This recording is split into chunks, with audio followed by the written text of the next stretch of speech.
नमस्कार। आज हम स्कूली शिक्षा के अंतर्गत सेकेंडरी प्रोग्राम के बारे में चर्चा करेंगे। ये भारत का दुर्भाग्य है कि मैकॉले द्वारा निर्मित शिक्षा व्यवस्था में उद्यमशीलता, नौकरी उन्मुख होना, सृजनात्मक नवाचार और प्रबंध कौशल की नितांत अभाव है। बच्चे सीखते ही नहीं हैं। यही कारण है कि 12वीं पास करने के बाद, 10वीं पास करने के बाद बच्चा अपने स्वयं का जीविकोपार्जन के लिए वो तैयार नहीं होता है।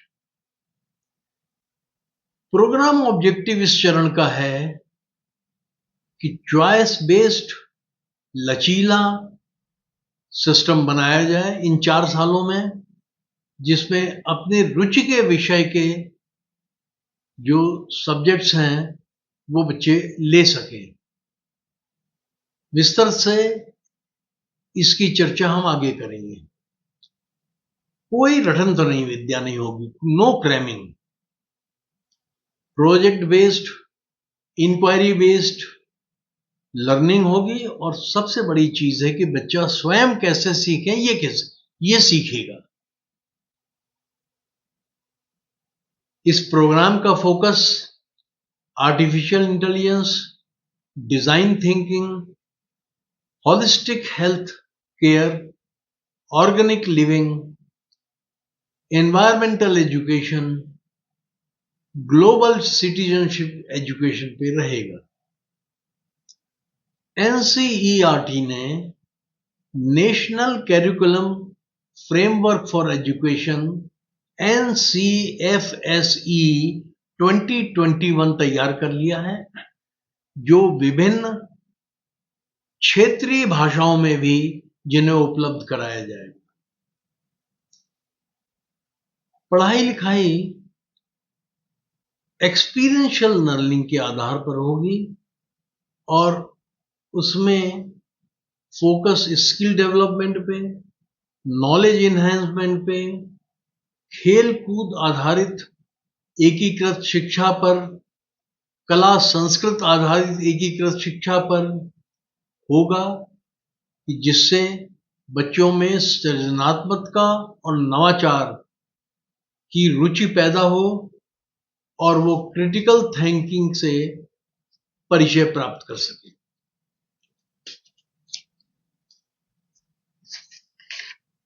अब हम स्ट्रक्चर की बात करते हैं, प्रोग्राम स्ट्रक्चर की। इसमें कक्षा 9 और 10, 11, 12 में पढ़ाई होगी। 9 और 10 हाई स्कूल की तरह से होगा, 11 और 12 इंटरमीडिएट की तरह से होगा।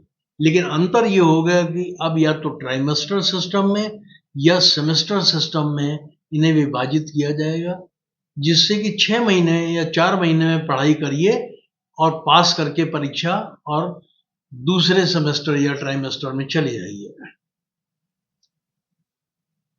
जो पाठ्यक्रम है उसको, विषयों की जो सिलेबस है उसको लगभग आधा कर दिया जाएगा और केवल आवश्यक विषयों की और आवश्यक बिंदुओं की पढ़ाई होगी। और इससे हमें जगह मिल जाएगी कि हम inquiry based, discovery based, discussion based, analysis based learning पे फोकस कर सकें। इसमें कोई फिक्स्ड स्ट्रीम नहीं होगी कि हम साइंस वाले हैं, हम बायोलॉजी वाले हैं, मैथ्स वाले हैं, कॉमर्स वाले हैं, आर्ट्स वाले हैं। ऐसा कुछ नहीं होगा।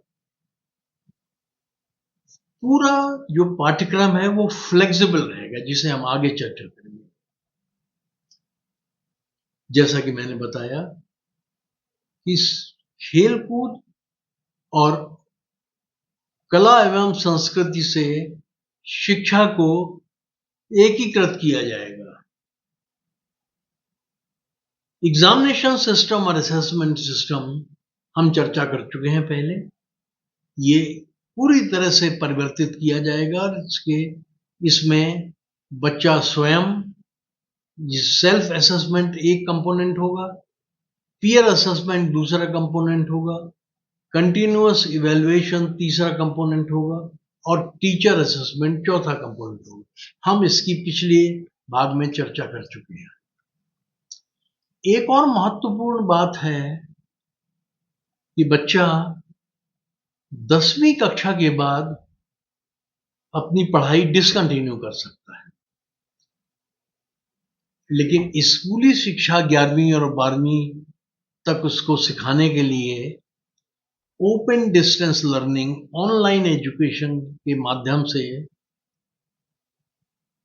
वोकेशनल एजुकेशन, स्किलिंग का कोर्सेज उसको कराए जाएंगे और इंटरमीडिएट तक की उसको शिक्षा दी जाएगी। ये खुली दूरस्थ शिक्षा के माध्यम से होगी। अब हम लैंग्वेज की बात करते हैं। इस समय क्योंकि पढ़ाई जो हो रही है वो तो लोकल लैंग्वेज में, रीजनल लैंग्वेज में होगी, लेकिन इसमें एक विदेशी लैंग्वेज भी शामिल की जाएगी इस चरण में। जो रीजनल लैंग्वेज के शिक्षकों की बहुतायत में कमी रहेगी, बहुत ज्यादा कमी रहेगी, बहुत पैसा खर्च करेगी कि जिससे इनकी ट्रेनिंग की जा सके और भाषा के शिक्षकों को तैयार किया जा सके।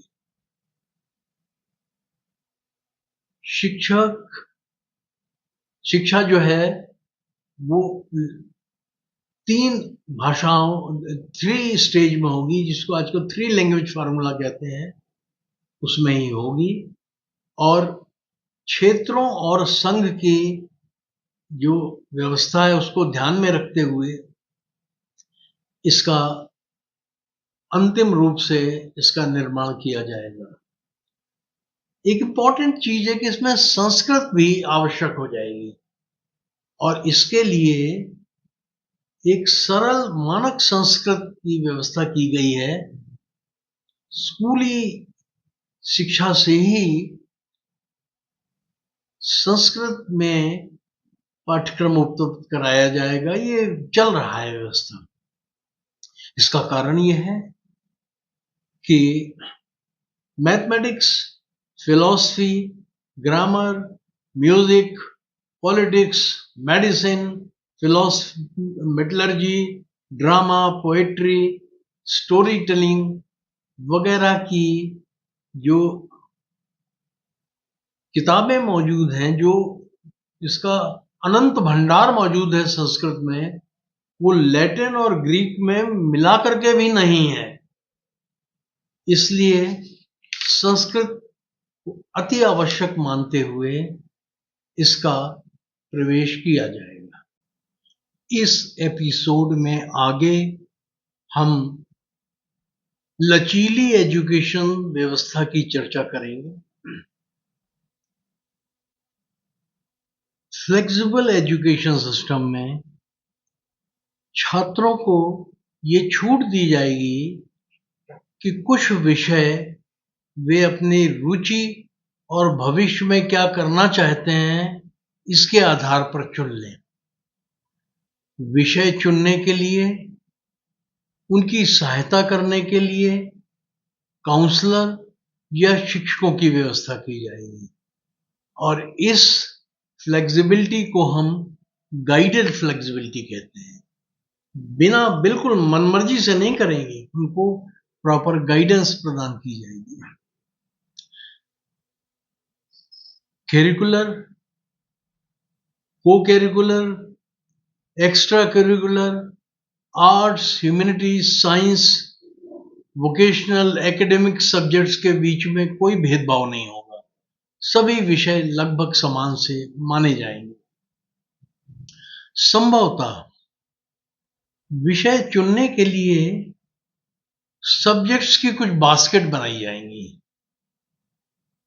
जैसे एसेंशियल सब्जेक्ट की एक बास्केट होगी, करिकुलर सब्जेक्ट्स की एक होगी, वोकेशनल स्किलिंग सब्जेक्ट्स की एक होगी value ethics, extra curricular activities, life skills वगैरह की बास्केट्स होंगी।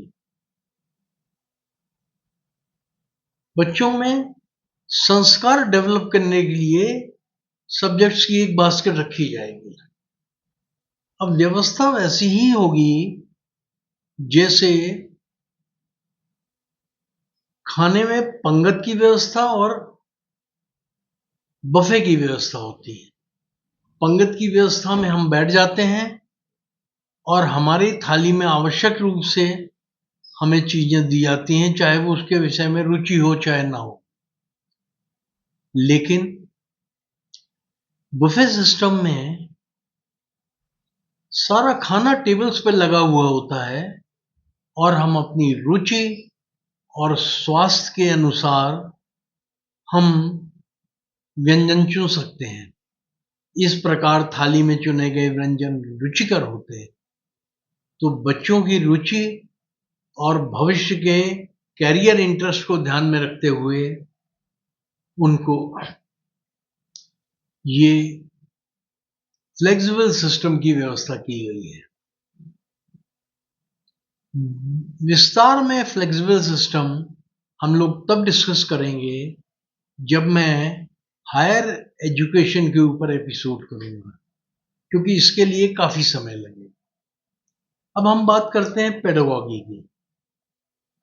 तो पेडागॉजी यानी पठन पाठन का तरीका वैसा ही लगभग होगा जैसे मिडिल स्टेज में हुआ था, लेकिन ज्यादा डेप्थ में पढ़ाई होगी और बच्चों को सिखाने में ज्यादा गहराई से सिखाए जाएंगे विषय। Conventional learning, online learning, offline learning, classroom learning, open distance learning, video conferencing वगैरह विभिन्न तरीके होंगे जिसके माध्यम से शिक्षा प्रदान की जाएगी। ये व्यवस्थाएं कोई नई नहीं है। हमारे देश में एकलव्य को जब इच्छा हुई कि हमें तो केवल गुरु द्रोण से ही धनुर्विद्या की शिक्षा प्राप्त करनी है,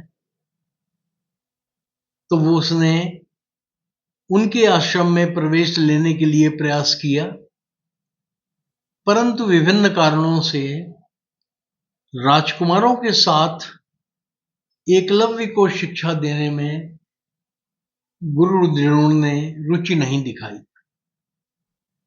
तब एकलव्य ने एक पेड़ के पीछे छुप करके और गुरु द्रोण की जो भाषण हैं, जो लेक्चर्स हैं, वो सुन सुन करके धनुर्विद्या सीखी और धनुर्विद्या में वो पारंगत प्राप्त किया।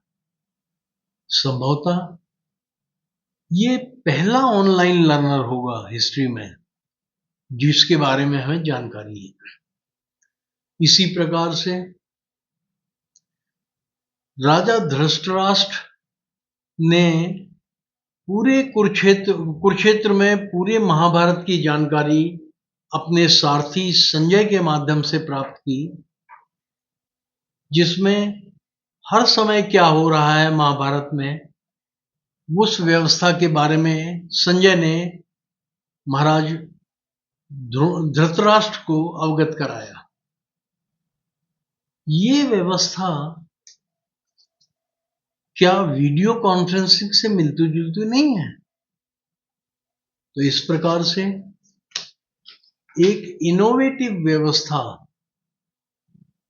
जो लगभग वीडियो कॉन्फ्रेंसिंग से मिलती जुलती है, प्राचीन काल में भी उपलब्ध थी।